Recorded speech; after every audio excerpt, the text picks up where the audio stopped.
Okay, some footballing news to bring you guys. Stoke City have sacked manager Stephen Schumacher just 5 games into the league season. Now, they lost 1-0 away at Oxford United at the weekend. And Oxford United are newly promoted, obviously, for this season from League One to the Championship.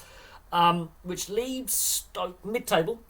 2 wins, 3 defeats, 6 points. So, it's not. Is it a terrible start? No. Is it a great start? No. Is it an average start to a very, very competitive league season? Yeah, the Championship is a cutthroat league. It is exceptionally competitive. Now, he was only appointed by Stoke midway through last season on the 19th of December on a 3.5 year deal. He brought his entire coaching staff over from Plymouth Argyle with him, where he had won promotion with Plymouth from League One the previous season in the 2022-2023 season.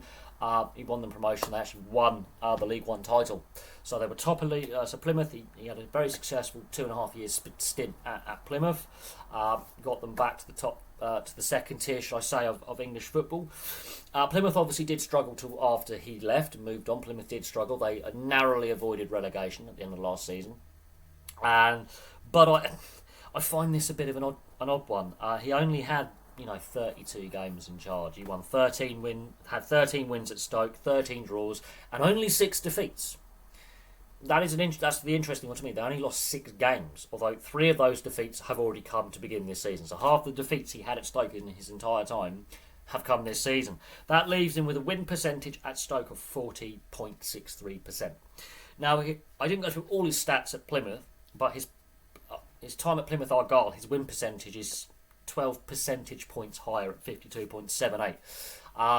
And again, League One, much like the Championship, is exceptionally competitive at that level of the professional game here in England.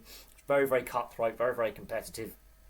And I just find it very, very odd. I understand the start of the season isn't what was expected, and half the defeats they have had since he's been in charge have happened so far this season. So whether the relationship broke down with the board, I don't know. But they did sign him to a 3.5 year deal, which means Stoke City are going to be paying out some managerial compensation. I don't know who Stoke City get in to replace him, but one thing I have noticed with Stoke City since Tony Pulis left and Mark Hughes came in, there's been a lack of managerial stability and a lack of direction at the club. And Stoke have obviously gone from being in the Europa League to the Championship. It's been a bit of a decline for Stoke from their time in the Premier League under Pulis and Mark Hughes. And yeah, it's been a bit all over the place. I don't know what the board really want.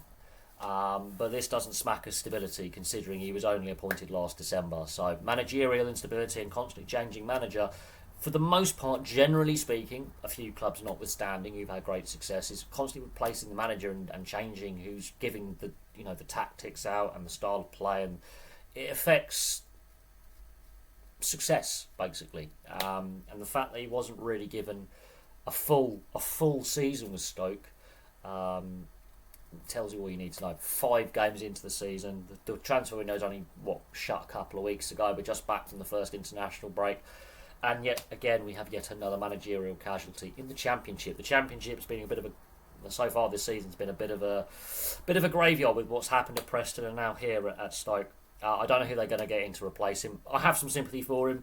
He's an up-and-coming manager. He's obviously got limited experience, but he did very well at Plymouth with their promotion from League One. And didn't do too bad at Stoke. When he took over at Stoke, they were in trouble. He guided them to 17th, kept them safe in the Championship. They didn't lose many games when he was at Stoke either. He stabilised the ship last season, kept them up, got them away from trouble, kept them in the division. This season, it's a pretty average start. I don't think any one particular team in the Championship screams to me they're going to be relegated or they're going to be promoted. It's too early. For me, it's too early to start making changes in September. So a few questions have to be aimed from the fans towards the board and the ownership about what they're doing at Stoke, because it has been a steady decline since their time as a pretty solid Premier League side that was on the edge of getting into Europe, making an FA Cup final. Their decline over the last few years has been noticeable, and the lack of direction at board level. But there we go. Stephen Schumacher has been sacked by Stoke City.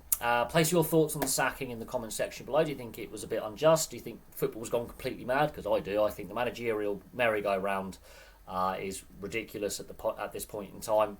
I think he hasn't really been given a fair crack at the whip at Stoke, really, to get a full season under his belt and start to implement his style of play and get things turned around properly and try and get Stoke further up the Championship and fight for promotion back to the Premier League. I don't know what's going on at Stoke, but they're not the club that they were under Tony Pulis and in the early days of Mark Hughes. But that's my view on things. Thank you very much for watching. Place your thoughts in the comments section and below. And before I go, memberships are now available, and and of course subscribe if you like what you see. And of course we also have super chats available in live stream. So I hope to see you guys in a live stream at some point. And from me for now, thank you very much for watching. I'll have some more content for you guys very, very soon.